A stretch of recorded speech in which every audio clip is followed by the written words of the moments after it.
আবাস যোজনায় ঘর পাইয়ে দেওয়ার নাম করে বাড়িতে ঢুকে এক নাবালিকাকে ধর্ষণের চেষ্টা, শ্লীলতাহানির অভিযোগ।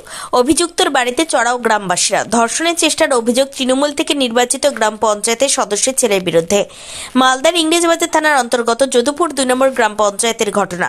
ইংরেজবাজার থানায় অভিযোগ দায়ের। ঘটনার পর থেকে গা ঢাকা দিয়েছে অভিযুক্ত। এলাকায় উত্তেজনা। কোনোভাবেই এদের প্রশ্রয় দেবে না দাবি তৃণমূলের, তীব্র কটাক্ষ বিজেপির। মালদার ইংরেজবাজার থানার অন্তর্গত যদুপুর 2 নম্বর গ্রাম পঞ্চায়েত। এখানকার এলাকা থেকে নির্বাচিত সদস্য অর্চনা মণ্ডল। অভিযোগ তার ছেলে অচিন মণ্ডলের বিরুদ্ধে। অচিন মণ্ডল আবার 100 দিনের কাজের সুপারভাইজার। সম্প্রতি আবাস যোজনা যে ঘর দেওয়া শুরু হয়েছে, সেই ঘর দেওয়ার নাম করে এলাকারই একটি বাড়িতে এসে ঢোকে সে। বাড়িতে ঢুকে এক নাবালিকাকে ধর্ষণের চেষ্টা করে। ওই নাবালিকা চিৎকার চেঁচামেচি করলে গ্রামবাসীরা ছুটে আসে। তড়িঘড়ি অভিযুক্ত সেখান থেকে পালিয়ে যায়।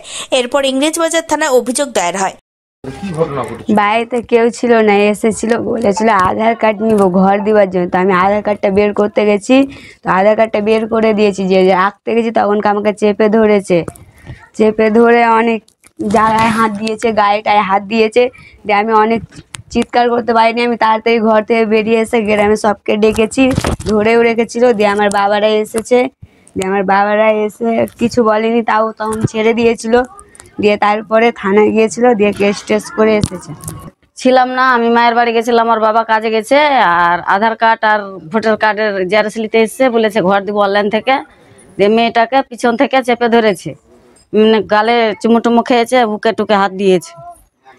দিয়ে মেয়েটাকে টেনে ছেঁচড়ে ওই জোর জবরদস্তি করছিল ঘরে ঢুকে। এগুলোই শুনেছি মেয়েটার কাছে, আমরা তো কেউ ছিলাম না। তো বাড়িতে গিয়ে আবাস যোজনা সার্ভে করতে যাচ্ছে, সেখানে গিয়ে যদি নাবালিকাকে বাড়ির ধর্ষণ করতে যায়, এর থেকে দুর্ভাগ্যজনক আর কিছু হতে পারে না।